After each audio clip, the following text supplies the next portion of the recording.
Civil rights didn't write your resume, but civil rights made somebody read your resume.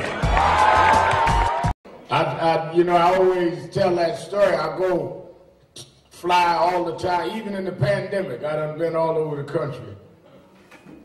And whether it's good weather, bad weather, the folks travel with me, always getting the forecast, where we going and what the forecast look like when we gonna take off. Don't bother me, rain, storm, if the plane can go, I'm going. The only time that I won't get on the plane is if they tell me it's the pilot's first trip. And they be telling me, assuring me, Reverend, don't worry about it. He been to pilot school, he got his certificate, we done checked his credentials. Yeah, I got all that. But if this is the first time he went up, and we hit some air pockets and he ain't never been in charge of that, or we go through some clouds and turbulence and he ain't never been navigating that, I don't want to be up there with him the first time he figures that out. And what I'm saying is, you hang around friends that ain't never been through nothing, ain't never had a heartbreak, ain't never had some kind of challenge and some tribulation in life, you may not want to hang out with him. If you hang out with me, you're going to go through something. But if you've been through the fire, if you've been through the floods, if you've been through the ups and the downs, you know how to get through because you've been through. Some of y'all go to these churches and folk be guessing what God can do. But if you've been through the journey some of us been through, you can know what God can do because he's done it for you. So he speaks from his own experience. Let me say by way of announcements that certainly, and I'm going to get into, certainly we join the nation and the world with mourning the passing of Justice Ruth Bader Ginsburg on yesterday, and I'll get into that in a minute. I want to make several announcements. First of all, this evening at 5 o'clock, and tomorrow evening at 5 o'clock, on my television show, Politics Nation with Al Sharpton, I'm going to have on this evening former Attorney General Eric Holder, and certainly I want him to talk about the legacy of Justice Ginsburg, but I also want him to address what William Barr has said this week. For the Attorney General, and no one is better to address this than the former Attorney General, for the Attorney General to, first of all, say there's no systemic racism. That's what he said. And then for him to prejudge the case in Kenosha, Wisconsin, by saying that Jacob Blake was committing a felony and had a weapon. Well, first of all, if you're having an investigation, how do you already say that this young man was committing a felony? We watched the tape, we didn't see him commit nothing but going around the car, trying to get in the car. And they later saying there was a knife in the car. Well, I grew up watching Superman and Clark Kent and all that, but I didn't know police in Kenosha had x-ray visions and could see through the car doors into the car on the floor mat. So I want to ask you about that. I got Eric Holder on, and again, we will be on 5 o'clock on MSNBC. Then tomorrow night, I have on Michael Cohen, President Trump's former lawyer fixer. And some of you have seen him on some shows, but it's going to be a different conversation with me because I'm one of the few people that has been in the room with him and Trump. When Trump wanted to talk to me about attacking him all the time about birtherism, when I first started MSNBC, it was Cohen that set up the meeting. So I know that Cohen knows all about Trump because I've seen him set up meetings with Trump and I when we were fighting. So we're going to have that on 5 o'clock tomorrow. I want y'all to make sure that you tune in. Secondly, my book is coming out, Rise Up, and I want everybody to get a copy. I'm going to do a book signing here Saturday after next, September 26th.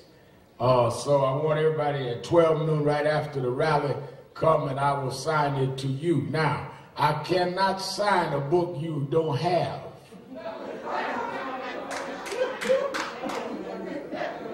Don't come up asking me to sign your napkin. I'm signing books.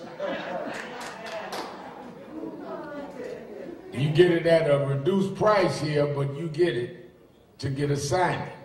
I remember I had a book several years ago I wrote. A lady came up and told me to sign her arm. I'll sign your book on your arm. So I want everybody to be here for that. Now also don't forget that Thursday, September 24th, the Thursday before is legal night here at the House of Justice. You that are in Radio Land, it's a virtual meeting. Join us live by going to Zoom legal night. You can call the headquarters to get the breakdown of how to Zoom in.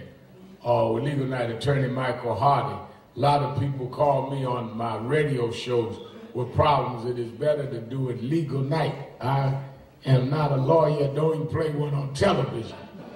But you can get a lot of your legal answers on legal night, something that has grown all over the country. Many of our chapters are duplicated with Attorney Hardy has institutionalized here at NAN legal night. And it's virtual because we're still in a pandemic, so we're doing it virtually. And Ashley took pains to teach Hardy what virtual was and how to Zoom in. I called him in the office and she was saying you could Zoom. And he was saying, how do you boom? She said, no, it's Zoom. So I said, it's gonna take a little while, Ashley, you got to be patient. So we finally got them Zooming the last couple of months because he was booming when the pandemic first happened. But he done went from boom to Zoom, so you can connect in on the 24th. All right, so those are local announcements. Let me ask everybody also, as we watch this pandemic, let me tell you something. The politics that's being played around this, I want y'all to be aware of this. Don't get into this immediate reaction to a political vaccine. When you have health experts saying that you cannot take a vaccine like that, and the president saying, I'll have a vaccine next month. Don't get into a political vaccine. I mean, I've never seen a situation where the CDC director says, wear face masks, and the president having rallies saying it don't matter. Where you will sacrifice the health and the possible lives of people to try and win your re-election. It's a sin and a shame. Let us welcome our Impact Television family journalists and the incoming of our Northeast Regional Director, Reverend Steffi Bartlett.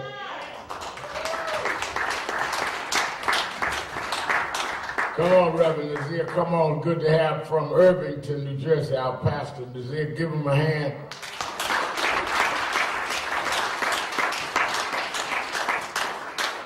Both work in our Northeast under our director, Reverend Bartley. You know these Jersey guys know to show up when the television go on. That was a planned entrance.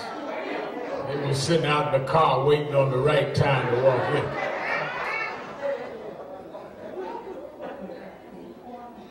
In the middle of this political season,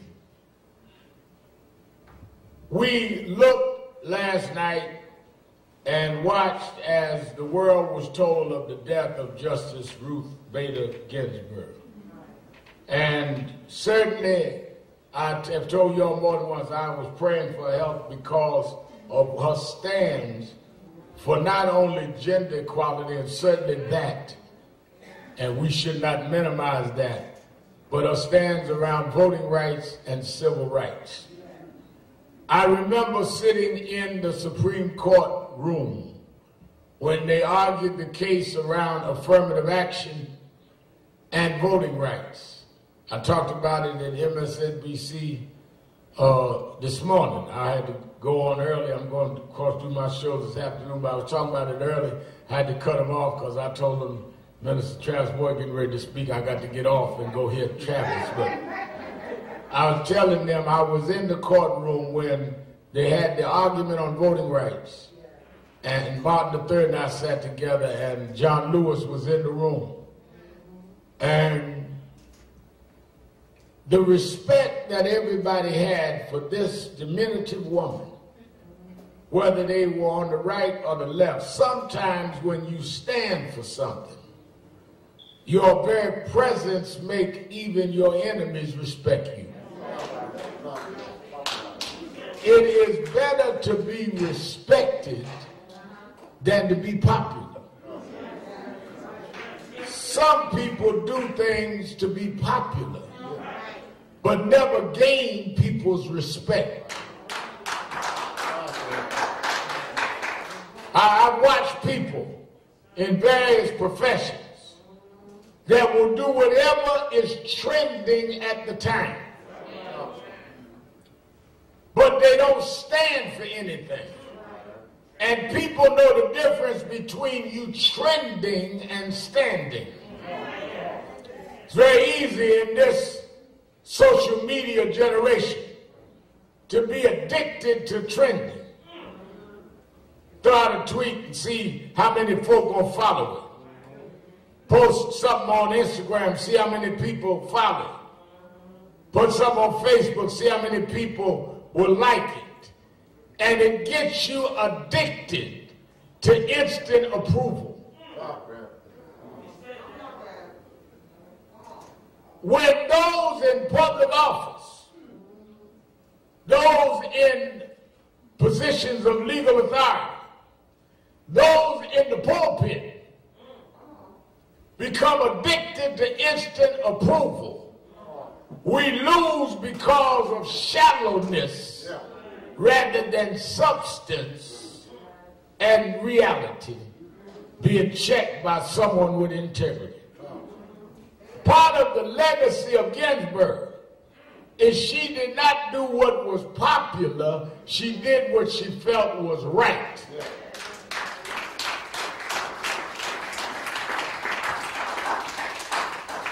I remember Attorney Hardy was with me at one of those Supreme Court arguments, and it's hard to get a seat. In fact, you've got to have somebody to arrange for you to be an audience, not going to court for your ticket or whatever some of us may go to court for.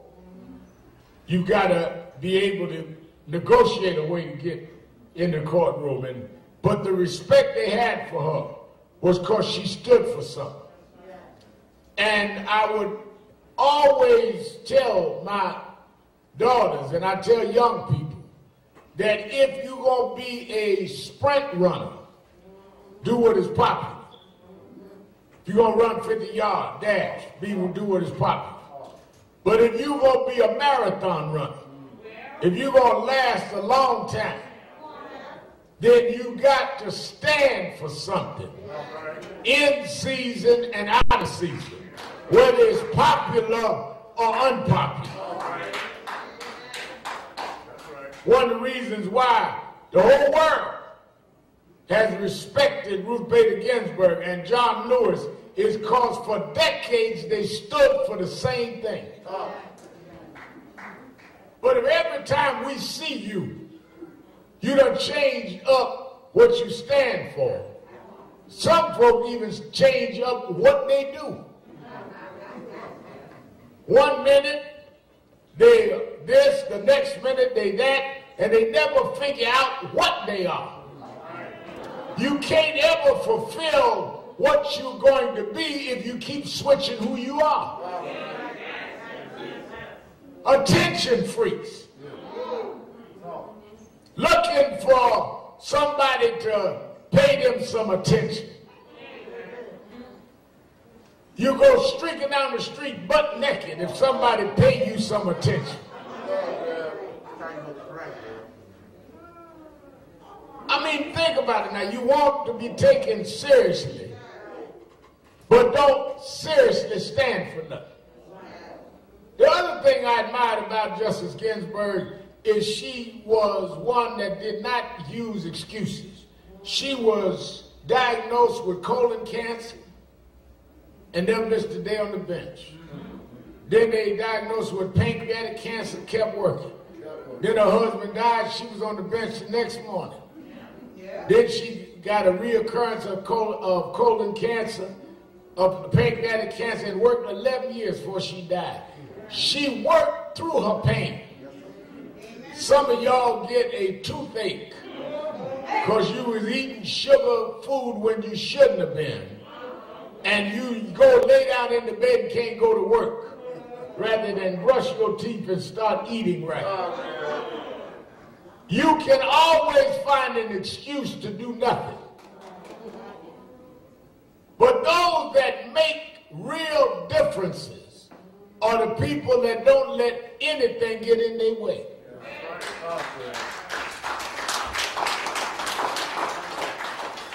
I've been blessed in my life to have been around people that achieved greatness. And none of them did not achieve greatness without trials and without having to work through some kind of handicap. Greatness doesn't come by magic.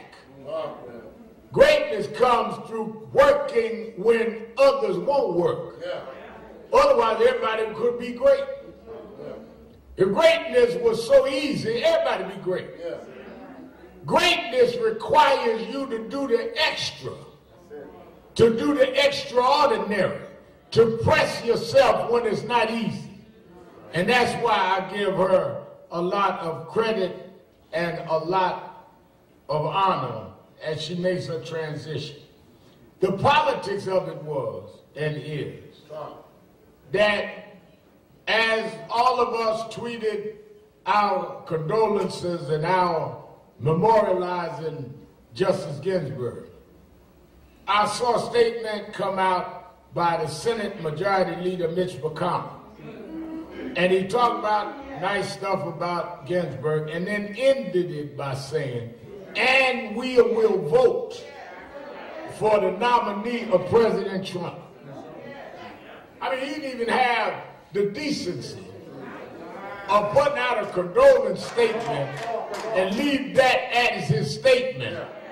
He had them on the condolence statement saying, by the way, we're going to ramrod and put a right winger in her seat. Woman had not been dead for hours. And he already said, let me tell y'all, we're going to put somebody in a seat that Donald Trump decides. Now, I want y'all to get this, because they're already early voting in Virginia and Minnesota. They start early voting already. That's why I told y'all this book I got coming out to be out next week. Everybody ought to get it. You on TV land. Go to nationalactionnetwork.net or go to alsharpton.com, alsharptonbooks.com, and get your book. I told y'all we're at the crossroads. The ante just went up. Because if they can get 6-3 conservative judges to 3 liberal on the court, everything that was achieved in the last half century is going to be turned over. When I wrote the book, finished it about a few weeks ago, I had no idea that it was going to be, Rise Up is really going to be needed now. And I teach in the book how to become activists without having to do nothing extraordinary. Because if they stack the Supreme Court 6-3, it will be a generational move. before it'll go the other way. Now, don't forget, when President Obama nominated a Supreme Court justice, they said that we should not confirm or hear justice in an election year. Is that not right? Well, they're in an election year now. 45 days before the election, already voting in Virginia and Minnesota. Yet they want to go ahead now and bring this, whoever he wants to nominate up, and vote either now or right during the lame duck session. We must organize a resistance movement now to stop them from doing this to the Supreme Court.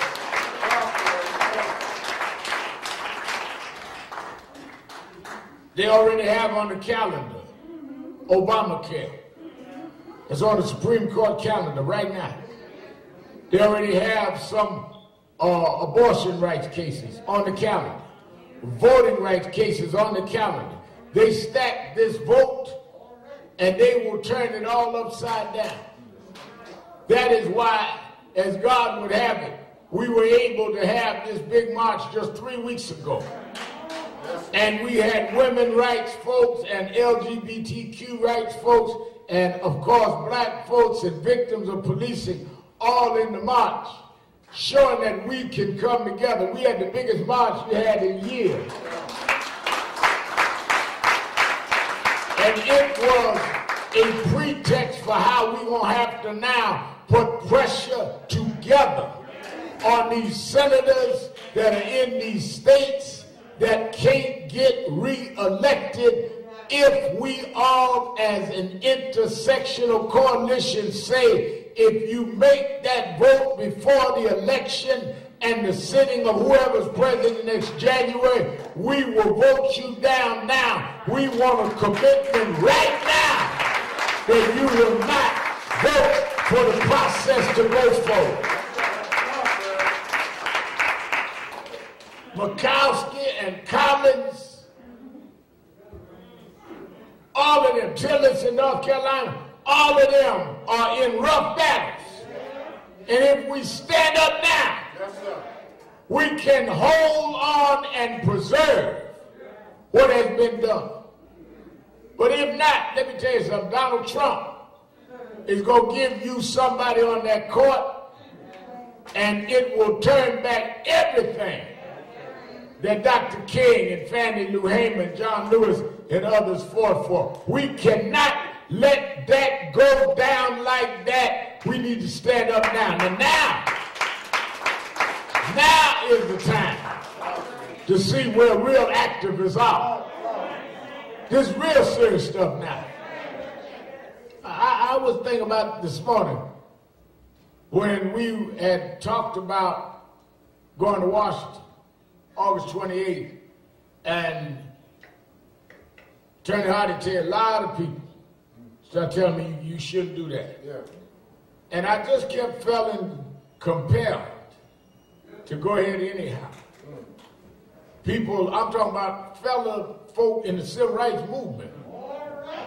Heads of national civil rights groups telling me, no, you shouldn't do that. If you do it, I'm not going. Why shouldn't I do it? Well, there's violence in Portland and violence in Seattle.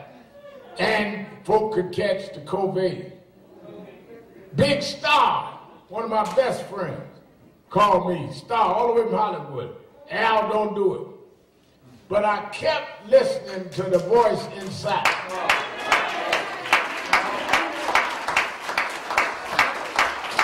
Sometimes you got to shut down the voices around you and listen to the voice inside you. Because God don't need no co-signer. If he tell you what to do, stand up and do it. If you stand up, he'll hold you up.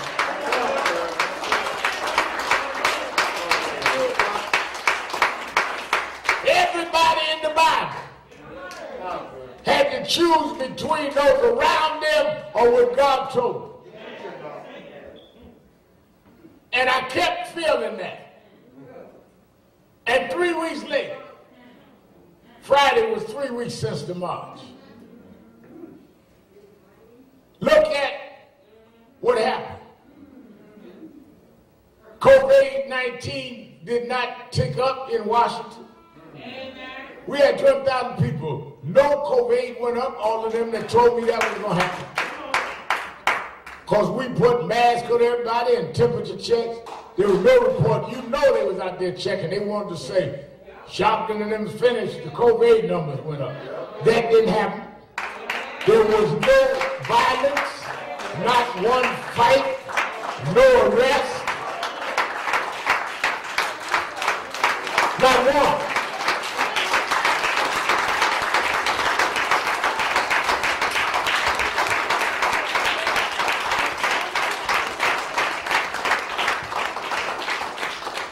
And when I got to the airport, it started raining like no tomorrow.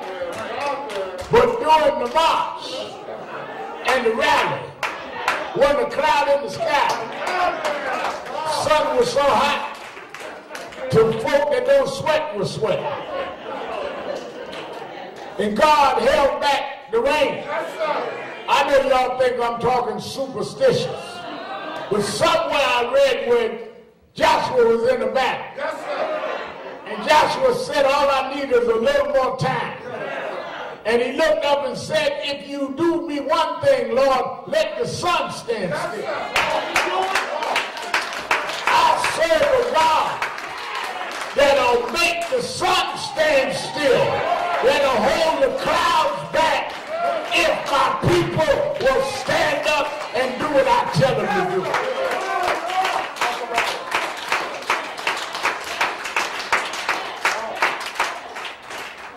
I say all of that to say that the reason we had to go to Washington is because we're going to have to go again and deal with this Supreme Court stuff.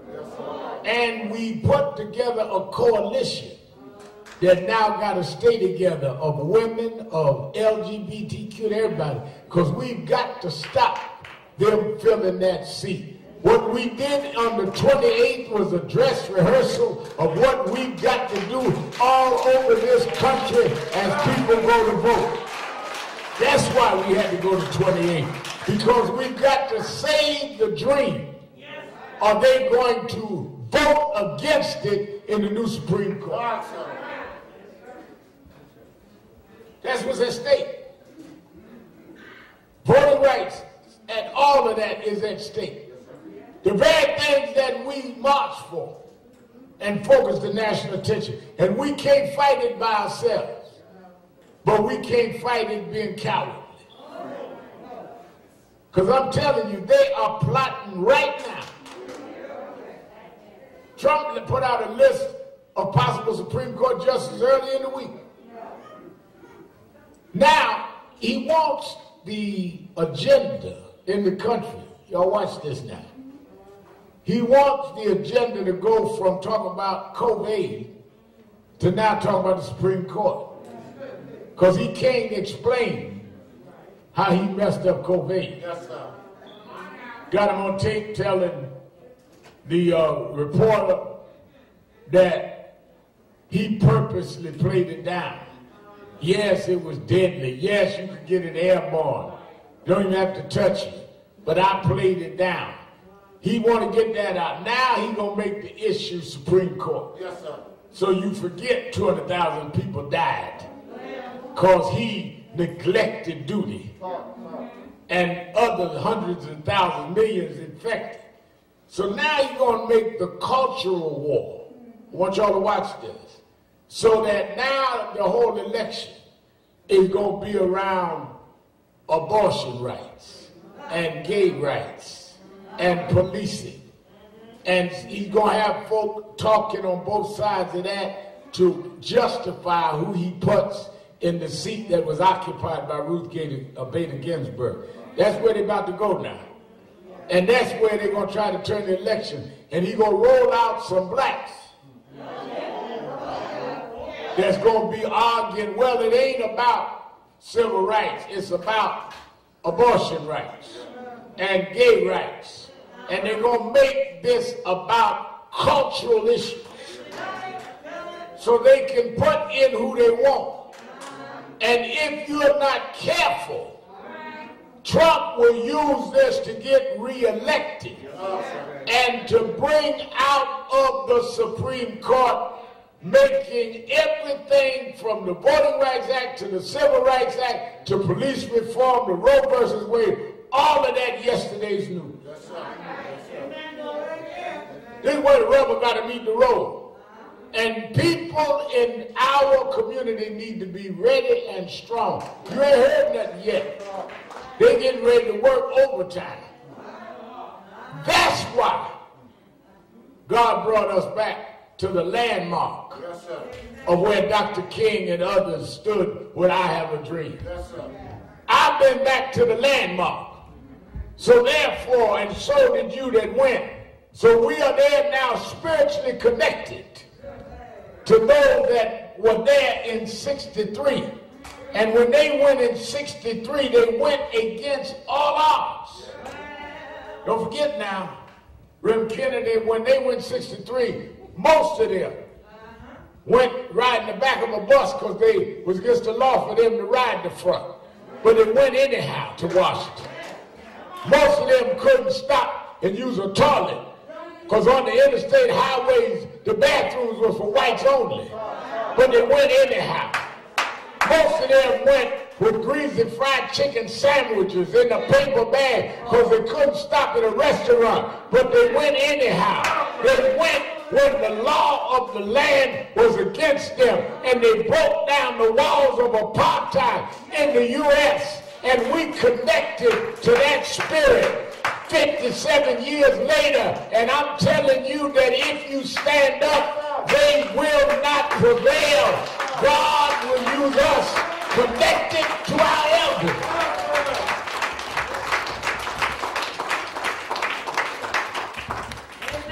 This has never been. This is why I talk about them latte liberals in my book, Rise Up. Because this has never been a political or cerebral movement alone. This has always been a moral movement connected spiritually with freedom fighters. You can't fight flesh and blood unless you have a spiritual power that gives you the power over them. If it is just about flesh and blood, then whoever has the most physical power is boss. But if you are not dealing on that, that's why a lot of y'all got the wrong frequency. It's like with the radio, some of y'all on AM and others on FM. Reason why they can't jam our frequency is we are not on their frequency. So you can't jam my channel because I'm not on your channel. They write stories now. I don't understand how Sharpton survived all this long because you've been jamming me in your frequency. I never was in your frequency. We done tried everything because I went over there. You can't get jammed unless you sign up to that. But if you come where you are on a spiritual mission and a moral mission, fighting for what is right, that's why I never, with all the political muscle we built, I never joined anybody's administration. Even Barack Obama, I never asked to be nothing. I didn't want to be appointed because I was anointed.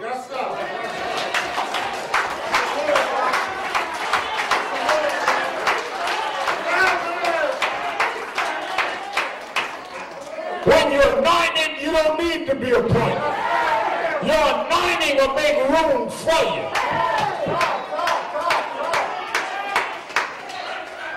In fact, those that are appointed can be disappointed. But you can't disappoint me because you didn't appoint me in the first place. But the God I serve that anointed me as a little boy said, if you make one step, I'll make two. If you stand up, I'll hold you up. I'll make your enemies leave you alone.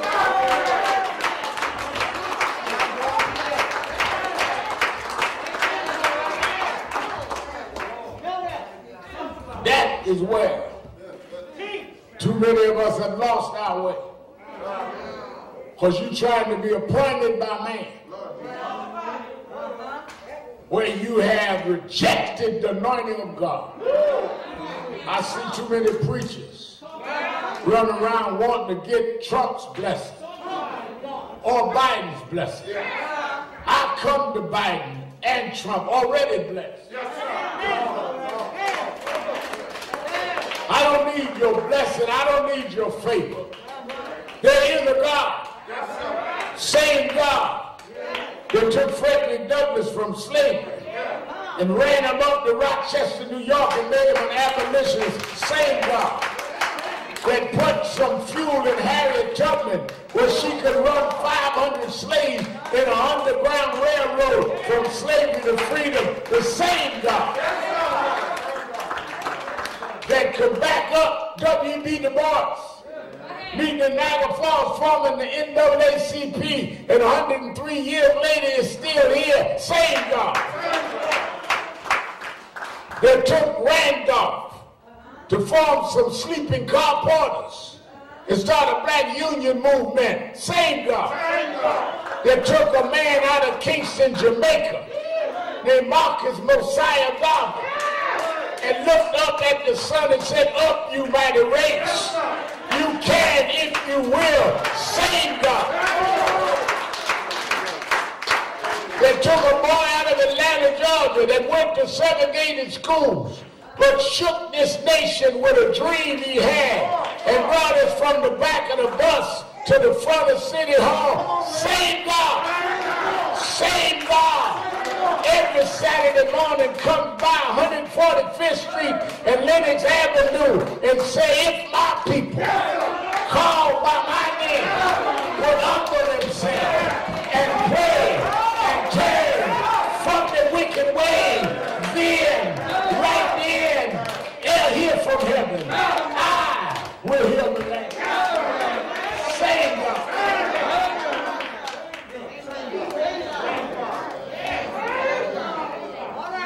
Problem you got is you too busy figuring out your career rather than figuring out your calling. There's a difference between your career and your calling. Your career is something you plan so you can make a living and you can live comfortably. Your career is something that you impress folk with. Your career is something that you aspire to and that you have your ambition connected with. But your calling may not be with your career. Your calling is why God brought you in the first place. Every child born is a decision God made. That's why I keep telling folks, don't be talking about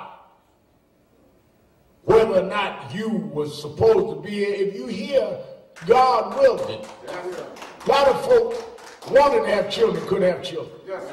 You got billionaires can't have children. And you got dirt poor people having more babies than they can feed. God decided to bring life. Every life is a miracle that God decided.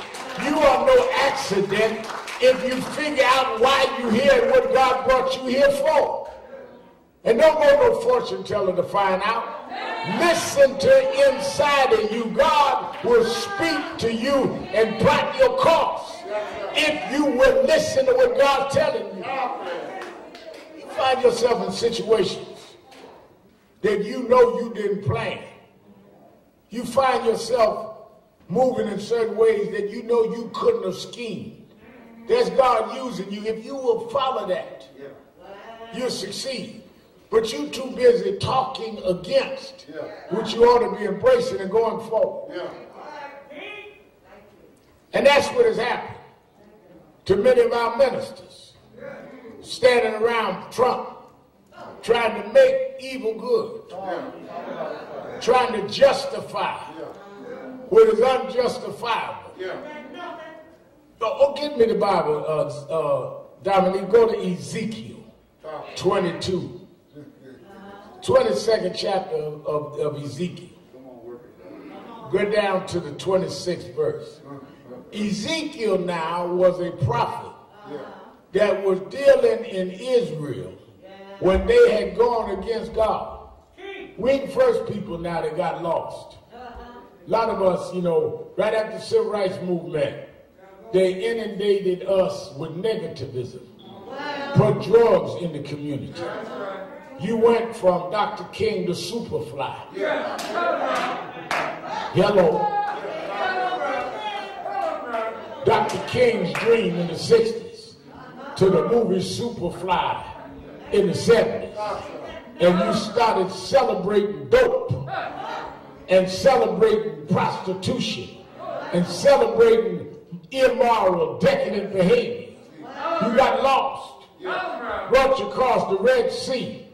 Brought you from the back of the bus to the front. Opened up the Red Sea for you. You got in the wilderness and started super flying, putting on rings and trinkets, just like the Israelites had done in Egypt land. You got lost. You hadn't even got to the promised land yet. You just got out of Egypt and started messing up each other's families and started tearing down each other's community. And you did not want to be an educator. You wanted to be a thug and a gangster. You didn't make movies about George Washington Carver. You didn't make movies about Mary McLeod Bethune. You made it about Superfly. You lost your mind. And you lost your way. And then your children, they put crack and guns in the community and had you turning on each other. And the children of Malcolm and the grandchildren of Garvey went from Up You Mighty Race to making music calling themselves hoes and niggas and bitches. You lost your mind and you lost your way. How do you go from black and proud to calling yourself a nigga and get mad at somebody if they tell you don't call yourself that? Because you lost your mind and you lost your way. But God always has an Ezekiel that'll stand up and call it like it is. Read.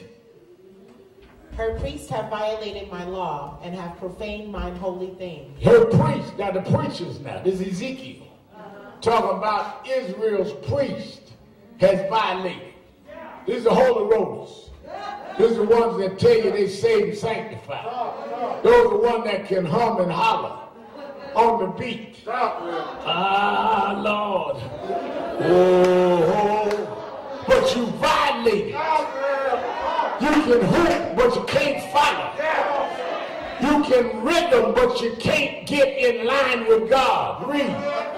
They have put no difference between the holy and profane, neither have they shewed difference between the unclean and the clean. They've not shewed between the clean and the unclean. That's why you can stand up around Trump and lay hands on him and talk about you praying with the president. But you couldn't pray with George Floyd's family. You couldn't pray with Breonna Taylor's family.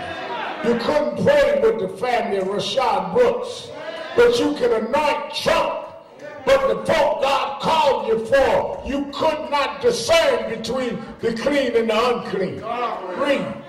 And have hid their eyes from my Sabbaths, and I am profaned among them. Her princes in the midst thereof are like wolves ravening the prey. Like wolves ravening the prey. That's the folk that exploit. Those are the folks that jack up the prices. Those are the folks who won't give a home loan to folk based on the color of their skin, just praying to people. Read. To shed blood and to destroy souls, to get dishonest gain. And her prophets have daubed them with untempered mortar, seeing vanity and divining lies unto them. Oh, vanity. That's Facebook. That's how many followers I got. Vanity, that's Instagram. Where you'll show your behind if that'll get you more followers. Vanity, where you talk about the comfort of the people in charge of the church rather than the people getting fulfilled from the church. Vanity, where it's got more to do with you than it got to do with the Christ you're supposed to represent. Vanity. Saying, thus saith the Lord God, when the Lord hath not spoken. Saying, thus saith the Lord God. Getting up saying, God told you this, God ain't told you nothing. I stand as a faith leader with no faith. Wrapping God around your wicked theology. Saying that God spoke when God didn't speak to you. One of them right-wing Trump preachers said to me, Brother Al, I don't need to talk to you. God gave me a message for you. I said, God know how to talk to me. God don't go to you to come to me. I talk to God 3 or 4 times a day. I know you ain't got no message from God because I just got through talking to him.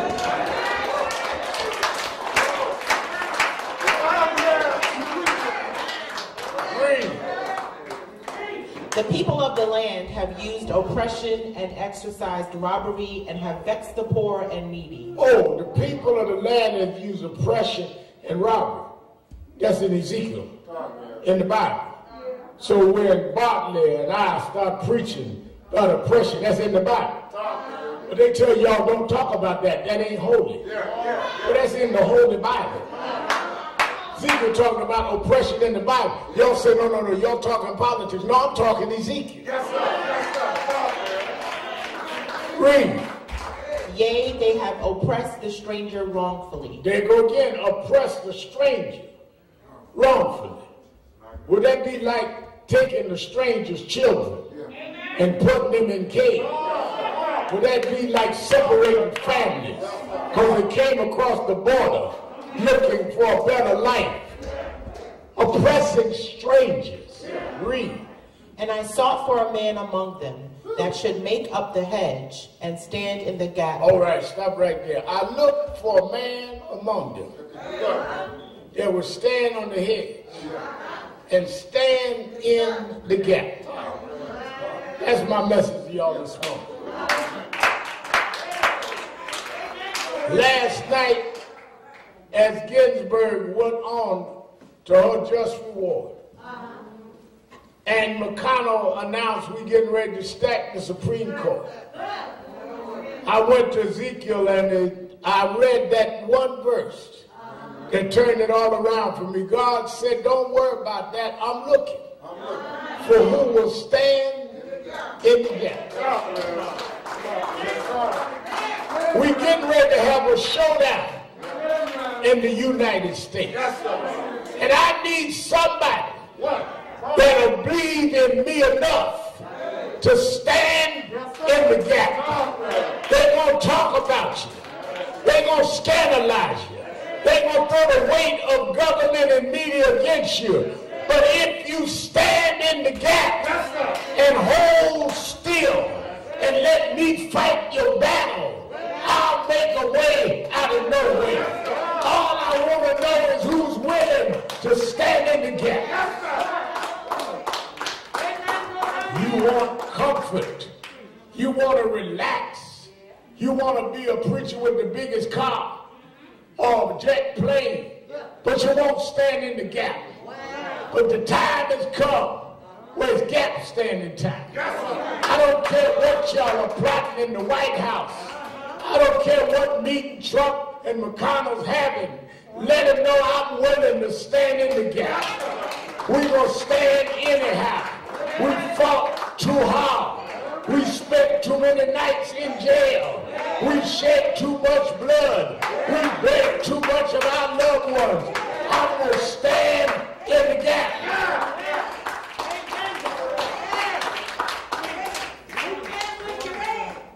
We must make a decision. or where we gonna stand. Somewhere I read, choose ye this day whom ye shall serve. Can't serve. You can't be political and prophetic. You can't be popular and great. You gotta choose where you gonna stand and what you gonna stand for. And now everything that you gave in rhetoric is on the line. Talk about, well, you know, back in the civil rights days. No, you are in them now. Ain't no back in the day. You in the day right now. You right now are in the day they can choke a man to death. And he plead 11 times, I can't breathe. And the cop won't loosen his grip. And they won't even bring the cop to court right now. That happened there in God. Right now, you see with your own eyes a policeman put a knee on a man's neck and hold it there 8 minutes and 46 seconds. Not back in the day, not in the 60s in Mississippi. Right now. Right now you see policemen surround a woman's house, her and her boyfriend sleep, and they run through the door and shoot 20 times and kill her. Right now. Right now. Man in a Wendy's restaurant store on the driving line fell asleep, had so much to drink. And the police come, harass him, and he runs away, begging for his life, and they shoot him in the back. Right now. You talk about back in the day. Right now, today, who will stand in the gap? I might not make the big convocation. I may never get called the big titles, archbishop and all of that. But I'm going to be there in the gap. I'll be there with George Floyd's family. I'll be there with Breonna Taylor's family. I'll be there in the gap. Don't look for me in the high exalted places. Don't look for me in the pulpits plated with gold. Look for me in the gap.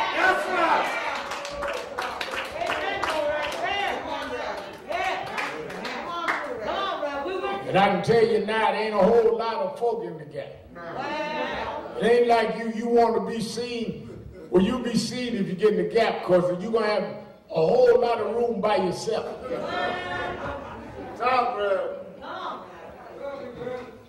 But everybody that made the Bible, everybody whose scriptures quoted thousands of years later, were people that stood in the gap. Folk that was big and popular in their time, we don't know nothing about them. But Travis, those that stood in the gap is the ones we remember. You know, we all know that story about David and Goliath. I heard Travis call on David testify. But you ever think about when the Philistines was fighting the Israelites? And Saul was the leader. And the Goliath come down from the other hill, because in those days, they would fight different hills. One army would get on one hill, another army the other, and they'd run down to the middle and fight. And all of the Israel army was afraid to fight. Now, you got a lot of intelligent folk in here today. Jump up and tell me the name of anybody in the army. I mean, just call one name. You got some of y'all got doctorate degrees. Who? Give me the name of somebody in the army. Well, look, you got law degrees. You went to private schools and nice college. Tell me the name of somebody in the army. Nobody knows there. Yeah. What? Because when Saul said, yes, sir. Well, wait a minute, we can't fight. And Goliath said, come on, send me your best man. None of them would stand in the gap. But a little boy, yes, sir, who had never been to military school, yes, sir, who had never had training, who never been to boot camp. Little boy. Say, I'll stand in the gap. And even Saul said, wait a minute, you don't need to get in the gap. You nothing but a child. David started laughing. You gonna send this kid, Goliath started laughing. You gonna send this kid to me, I'll feed him to the birds. Yes, sir. But the gap stander, the little boy, yeah, they gonna laugh at you, they gonna mock you. He said, well, wait a minute, I did not go to military school. I didn't have all the training.